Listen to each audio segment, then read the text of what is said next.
Hi, I'm Keith Severson and welcome to It Smells Like Sunday. Today it smells like applewood smoke. Smoke from a fire that we started in our pizza oven. We've got a nice fire started and we're going to make a rustic pizza in a wood-fired pizza oven today. Magic happens when you make pizza. And part of the magic is because of the oven. We've had this fire burning for about 2 hours now. Not only do you want to heat the chamber and heat it slowly, but heat it all the way, the magic comes from heating the deck. It's a real thick ceramic deck, and that's the sort of thing that will make a crispy crust, the kind of crust that we enjoy when we're eating pizza. It's also part of the challenge. When we try to make pizzas at home, we can't recreate that sort of magic. You can try by using a ceramic pizza stone that you put into your oven, and you're going to crank your oven up as high as it'll go, but it still doesn't create the wonder that is pizza from a pizza kitchen or a wood-fired pizza oven like this one. The second part of magic that happens when you're making pizzas is from the dough.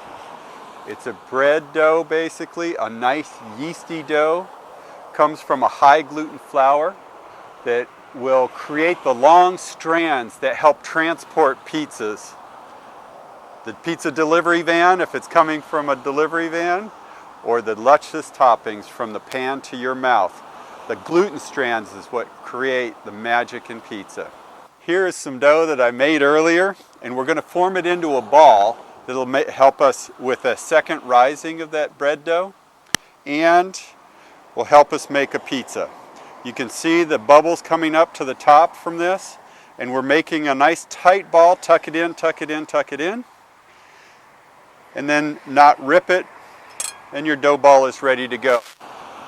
We'll let this go for about an hour, hour and a half, till it comes up to temperature and rises and doubles in size. And that's what we have here. We've got some dough balls that I've done earlier, and we're ready to go into making our pizzas.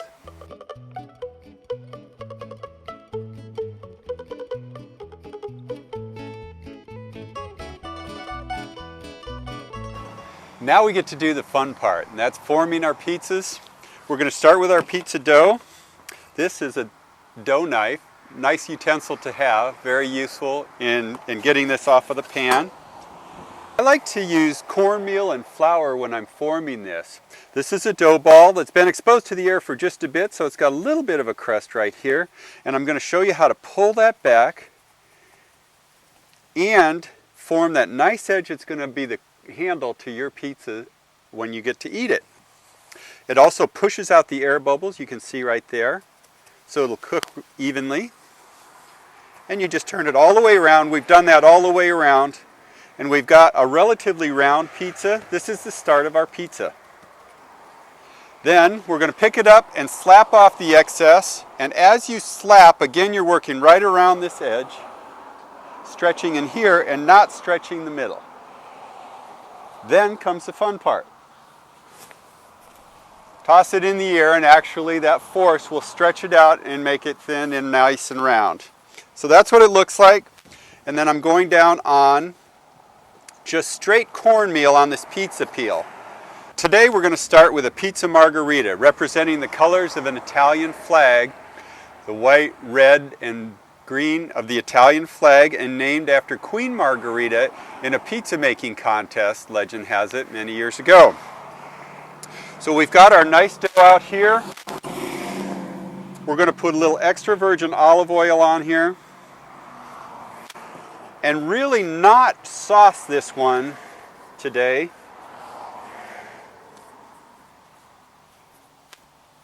Next we're going to put on some fresh mozzarella. Then I'm going to add some beautiful red, ripe tomatoes. Get a nice firm tomato here and slice it as thin as you can, because when you're in the oven, it's going to cook very quickly.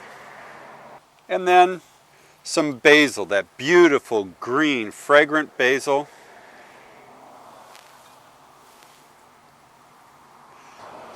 And then just as a topping, I'm going to use some shredded mozzarella cheese, the drier kind. And that helps bake on top, and you'll know when your pizza is done from that. So there it is, pizza margherita, and we're ready to go into the oven. So pizza margherita going into the oven. Super hot oven, and the cornmeal that I put onto the pizza peel will work as ball bearings going on there, and it's going to flame up and get nice and toasty in there real quick.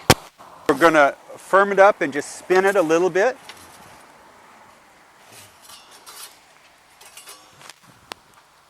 Cooking very rapidly in there.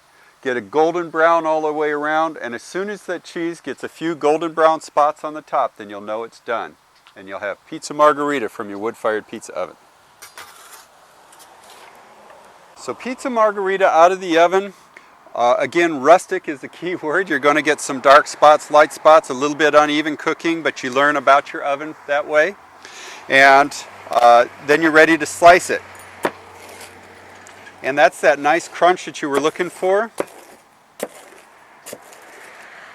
Into the traditional wedges and onto a plate, pan, or however you're going to serve.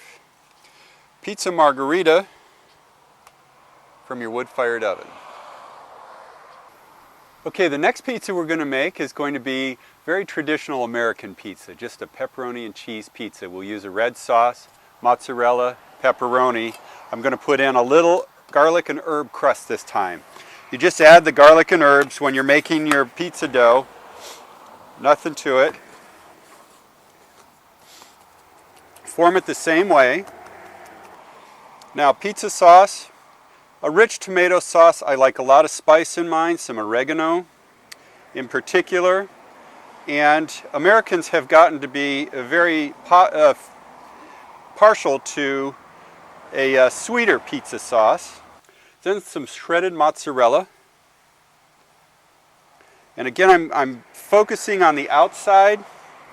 Everything will rise up and flow toward the middle. So focus on the outside when you're putting your ingredients down. And then a sliced pepperoni. Again, I go right out to the edge and work my way around from out here. Pepperoni pizza ready to go in the oven. Oh my word. It looks just like a pepperoni pizza right there. It does.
Remember, it's not glass to glass, but soul to soul.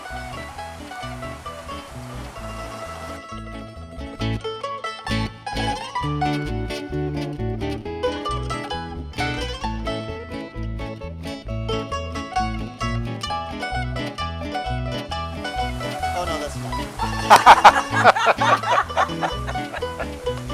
Don't overdo it.